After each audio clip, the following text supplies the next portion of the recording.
What if the only way to find someone who truly loves you is to become someone else? Alan Mercer has everything: money, power, legacy. But he's tired of being seen for his last name and not his soul. When he trades penthouse suites for a small-town studio and reinvents himself as a broke photographer, he finds something unexpected: a quiet bookstore, a woman who doesn't care about his past, and a chance at real love. But lies, even the well-meaning kind, don't stay buried forever. When the truth surfaces, Alan must face the one woman he never meant to hurt, and prove that the man behind the mask is worthy of her heart. Hello family, welcome to Storytime with Imzi. Please subscribe and like, it means the world to us. Also share this video to your friends and loved ones, and turn on post notifications so you don't miss future videos from us. Thank you as you do so. Sit back and relax as we dive into the story.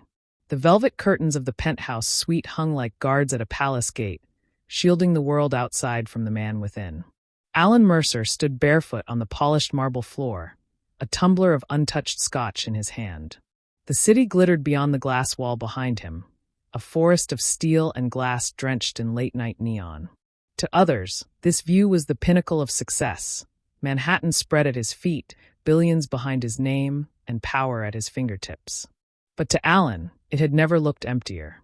He sighed, setting the glass down without taking a sip. Another party. Another woman with perfect teeth and a rehearsed laugh who'd known his net worth before she'd even known his name. The same script, different cast. He pulled off the tailored jacket and let it fall across the back of a leather chair. The silence of the room, so luxurious and curated, echoed around him like a museum. Everything in this place had been chosen for appearances: hand-woven rugs, antique globe bars, rare art pieces from galleries he never remembered visiting. It was the home of Alan Mercer, billionaire. It just wasn't his home. A soft chime signaled a new message on his phone. He glanced at the screen. Dinner next week?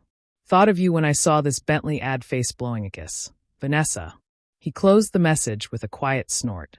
How do you find something real when everyone only sees the brand, not the man? The question had clawed at him for months, ever since his father passed and left him with not only the company, but the weight of an identity that no longer fit. He walked to his study, opened the drawer, and pulled out a battered leather camera case, his real passion, the thing he'd once studied before business school devoured his future. Slipping the strap over his shoulder, he sat at the desk and flipped through listings for coastal towns he'd never visited. Maple Bay. Population: 4,300. Bookstores. Art markets. Ocean cliffs. No paparazzi. He clicked book on a tiny loft apartment above a bookstore. No luxury high-rises. No chauffeurs. Just the salt air and the sound of waves. And just like that, Alan Mercer vanished. The bus hissed to a stop with a groan of tired brakes, and Alan stepped down into another world. Maple Bay smelled of salt, damp cedar, and something faintly sweet, fresh bread, maybe, or wildflowers growing stubbornly between sidewalk cracks. The coastal air bit pleasantly at his cheeks, a crisp contrast to the stale, perfume concrete haze of Manhattan. Alan adjusted the canvas strap of his camera bag and looked around. No glass towers here, just rows of century-old storefronts with hand-painted signs and wind chimes on the doors. Locals bustled without hurry, and no one looked twice at the tall man in worn boots and a flannel shirt. Perfect. The bookstore appeared exactly as the listing had shown. Ivy curling over its crooked windows, a wooden placard swinging gently in the sea breeze, Callahan's Books and Oddities. Above it, a narrow staircase led to his new apartment. Alan climbed it, unlocked the door, and stepped inside. The studio was small but sun-washed and warm. A kitchenette the size of a closet, a vintage love seat with a crocheted throw, and a bed tucked beneath a slanted ceiling. He dropped his bags and exhaled for what felt like the first time in months. Later that afternoon, he wandered downstairs, camera in hand, eager to begin documenting his surroundings, and maybe meet the bookstore's owner. The bell above the door gave a cheerful jingle as he entered. "Give me 1 second," a voice called from the back.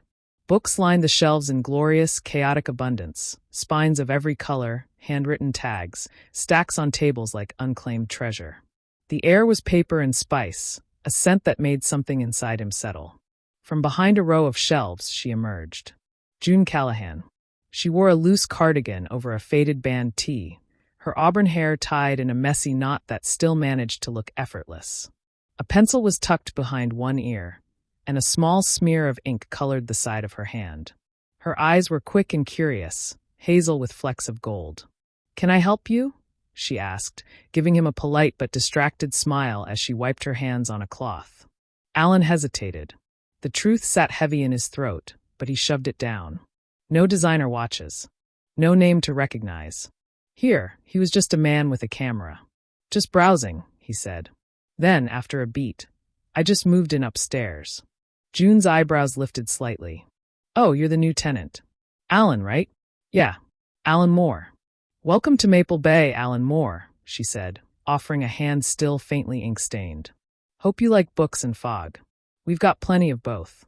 He took her hand, surprised by the warmth in it. Not just physically, but in the way she shook his like it meant something. "I think I'm going to like it here," he said. He didn't know then that her laugh would become the rhythm of his days, or that her trust would be the hardest thing he'd ever have to earn. For now, she was just a stranger with a beautiful smile and no idea who he really was. And that, for the first time in his life, was exactly what he wanted. The days in Maple Bay moved like a tide, unhurried, rhythmic, full of small, beautiful repetitions. Alan woke with the sun, the golden light spilling through attic windows onto his quilt-covered bed. His mornings began with the scent of brewing coffee and the creak of the old floorboards as he padded barefoot around his studio. There were no meetings, no media calls, no crisp suits or pressured smiles. Just the camera in his hand and the freedom to look, really look, at the world around him. He started photographing the town. Fog curling over the docks, children chasing gulls, an old man feeding stray cats outside the bakery. His lens moved with intention, like he was learning to see again. For the first time in years, beauty felt unfiltered. Honest. And June, she was everywhere. They crossed paths daily. Sometimes by accident, sometimes not. He helped her hang fairy lights in the bookstore windows one afternoon and stayed 3 hours longer than needed, just to hear her talk about the history of the building. Another morning, she invited him to the farmer's market. She claimed she needed help carrying crates of used paperbacks for her weekend stall, but Alan suspected she just didn't mind his company. "Why photography?" she asked one breezy afternoon, sitting with him on a bench near the cliffs.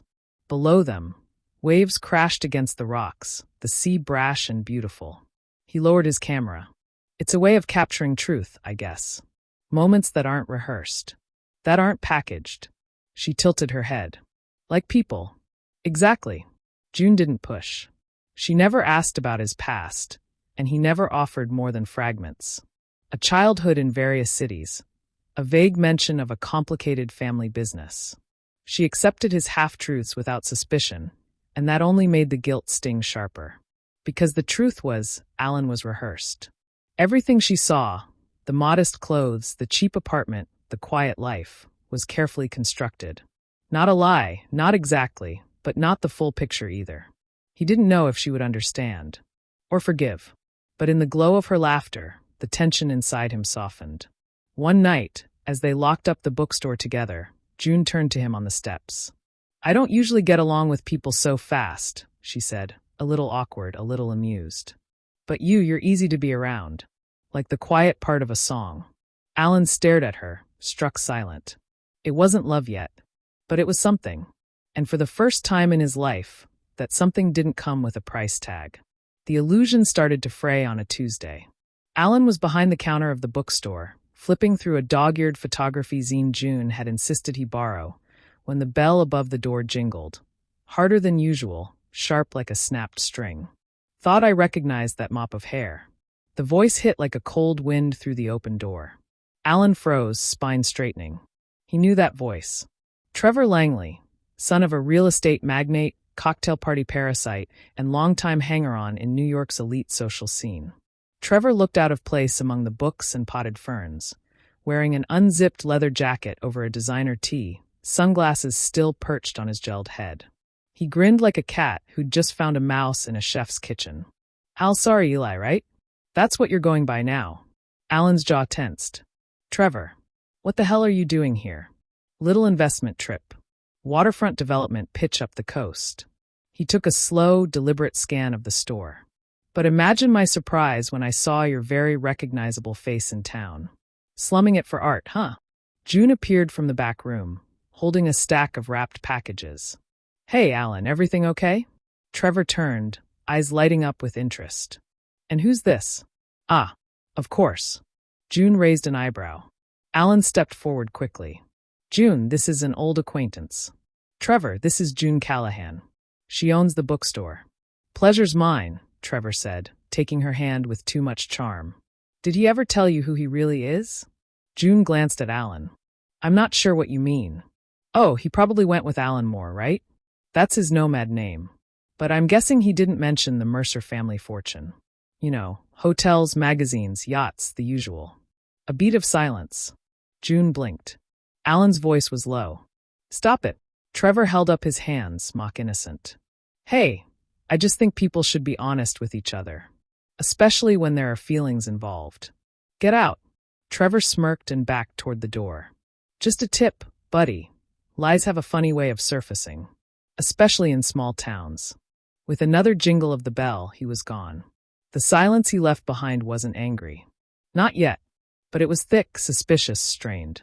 June set the packages down carefully. Is any of that true? Alan met her eyes, heart thudding. She didn't look furious. Just confused. A little hurt. And that was worse. I'll explain, he said. Just not here. Not yet. She hesitated, then nodded slowly. Okay. But soon. Because if we're building something, I need it to be real. She left him alone behind the counter, surrounded by stories he hadn't written, yet tangled in one he no longer controlled. It took less than a week for everything to unravel. June grew quieter after Trevor's visit. Not cold, not yet, but guarded. She still smiled at Alan, still made room for him beside her during evening tea in the bookstore's reading nook, but her eyes searched his in a different way now, like she was looking for a truth buried beneath a practiced surface. And Alan, for all his charm and carefully constructed life in Maple Bay, couldn't find the courage to come clean. Not completely. Not before he was ready. Not before he knew what she'd do with the truth. But the truth didn't wait for permission. It came printed in glossy ink. June was restocking a display table late one morning when the newspaper bundle landed with a soft thud at the store's entrance. The delivery kid waved, and she waved back without looking, until a familiar face on the front page caught her eye. Alan, or rather, Alan Mercer. The headline read, Hotel Air Fund's Coastal Conservation Project. The reclusive billionaire breaks his silence. There he was in a candid photo, windswept hair, pressed navy suit, shaking hands with a governor. A camera hung around his neck like a prop, and his smile was that same crooked half-smile she saw every morning. But this wasn't Alan Moore. This was the man behind the mask. Her breath caught. The blood in her ears roared. She read the article twice. It confirmed everything Trevor had said, and everything Alan hadn't. Later, when Alan entered the shop, humming softly, carrying 2 coffees in paper cups, he didn't see the paper on the counter. Not right away. June was standing behind it. Tell me it's not true, she said softly. Not pleading. Just tired. Alan stopped mid-step. His eyes landed on the headline. His smile vanished. June, is your name even Alan Moore? Her voice trembled, but not with rage, with something worse, disbelief. Or was this just some game? No, he said quickly, stepping forward. It wasn't a game. I swear. Everything I've told you about how I feel, that's all real. I didn't want you to know who I was. Not until I was sure. Sure of what? She snapped. That I wouldn't fall for you if I knew you were rich? Alan looked down, ashamed. Yes. June folded her arms. You could have told me the truth before someone else did. I was going to, he said.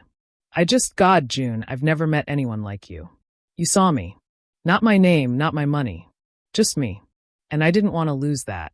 Well, you did, she said, her voice breaking now. Because the person I trusted wouldn't have lied to me. He opened his mouth, but there was nothing left to say. She turned away. The bell rang softly behind him as he left, the coffee cups still in his hands, growing cold. The storm didn't come all at once. It crept in over days, gray skies, wind in the trees, tension in the air that matched the one inside Alan's chest. Maple Bay, once so warm and open to him, now felt like a place that didn't want him anymore. He walked its streets like a ghost. The barista who used to chat with him gave only a nod. The bookstore, once a second home, stayed locked when he knocked. He hadn't seen June since the confrontation. She hadn't returned his texts, or his calls, or the handwritten note he'd slid under the door of the shop, a quiet, desperate apology. He thought he'd felt lonely before. In his penthouse. In boardrooms surrounded by people who only cared about what he could give them. But that was solitude wrapped in noise. This was silence with teeth. Eventually, Alan returned to the city. He didn't want to, but the illusion had shattered. His presence in Maple Bay had become a lie exposed. And no matter how much he longed to stay, he couldn't force himself into a world where trust had been broken. The apartment in Manhattan was exactly as he'd left it. Spotless, high-end, lifeless. He stood in the middle of his living room, staring at the skyline. The world stretched below him in glittering arrogance. The same champagne invitations arrived. The same hollow acquaintances asked where he'd disappeared to. One woman even remarked how boho chic it was for him to go off the grid. But none of it touched him anymore. The camera gathered dust in the corner. The photos he'd taken in Maple Bay sat unsorted on his laptop. He couldn't look at them, not yet. Sometimes he caught himself reaching for his phone just to see if June had replied. She hadn't. So he started walking. He wandered into bookstores he never used to notice. Photographed strangers in the park without the pressure of performance. Sat in cafes with notebooks he didn't write in. He was trying to feel real again, but it was like trying to hold fog in his hands. One evening, while scrolling the local news from Maple Bay, something caught his eye. A photo of June standing outside her bookstore, rain-soaked, sleeves rolled up, talking to a contractor. The caption: "Storm damage shuts down beloved bookstore. Community rallies." His chest tightened. The window in the background was boarded up. The front awning hung half-detached. Water pooled beneath warped floorboards. But June was still standing. Strong. Stubborn. Beautiful. She hadn't called him. Hadn't asked for help. But he could see the weight she carried in the slump of her shoulders. And suddenly, Alan knew exactly what he had to do. Not as a billionaire. Not as a Mercer. As a man who still loved her. The rain hadn't let up for 3 days. It slicked the roads and turned the sidewalks of Maple Bay into rivers of fallen leaves and forgotten receipts. The bookstore stood like a bruised memory at the corner of Main and Willow, its windows boarded, the paint on its sign flaking in sheets. Alan stood across the street, water soaking through his coat, hair plastered to his forehead, suitcase in one hand and toolbox in the other. No driver. No entourage. No headlines. Just him. He hadn't told her he was coming. He didn't even know if she'd want to see him. But the decision had been simple. She needed help, and helping her was the only thing that felt right anymore. He crossed the street and stepped into the doorway. The front door was open. Not unlocked, open. Inside, June knelt on the floor, surrounded by wet books and towels and what looked like the remains of an old rug. Her back was to him. A small radio on the counter whispered a scratchy jazz tune. He cleared his throat. June turned and froze. The moment stretched like the storm above them. "I'm not here to fix everything," Alan said. "I just wanted to help. If you'll let me." Her eyes, tired and red-rimmed, flicked to the toolbox. "You know how to use that thing?" "Somewhat," he said, managing a crooked smile. "I also come with a mop, a hammer, and a full set of regrets." She looked at him for a long time. Then she sighed, stood up, and gestured toward a leaking corner near the back. "Start there." They worked in silence for an hour. No small talk. No rehashing the past. Just the rhythmic scrape of water being pushed toward a drain, the clatter of nails, the occasional rustle of paper too soaked to save. At one point, he glanced up and saw her watching him.